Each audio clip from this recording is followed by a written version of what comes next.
நான் முந்தின நாள் நைட்டு ஒரு பவுலில் வந்து வெந்தயத்தை ஊற வச்சுட்டேன். மறுநாள் அதை வந்து முளைக்கட்டி எடுத்தேன். ஒரு துணியில் வச்சு நல்லா முளைக்கட்டி வந்திருந்தது.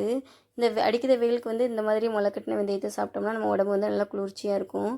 நாங்கள் வந்து காலைல எழுந்தோடனே இந்த முளைக்கட்டின வெந்தயம் தான் சாப்பிட்டோம். சாப்பிட்டுட்டு அதுக்கப்புறம் பிரேக்ஃபாஸ்ட் பண்ணோம். பிரேக்ஃபாஸ்ட்டுக்கு வந்து நான் இன்றைக்கி பூரி பண்ணி குருமா தான் வச்சுருந்தேன், உருளைக்கிழங்கு குருமா.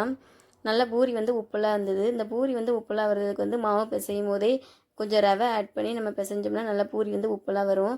பிரேக்ஃபாஸ்ட்லாம் சாப்பிட்டதுக்கப்புறம் பாத்திரத்தை அம்மா நான் கழுவுதேம்மா, இன்றைக்கி உங்களுக்கு ஹெல்ப் பண்ணுதேம்மா, உங்களுக்கு ஹெல்ப் பண்ணுதேன்னு சொல்லி பாப்பா தான் பாத்திரத்தெல்லாம் உட்காந்து கழுவிக்கிட்டு இருந்தாங்க.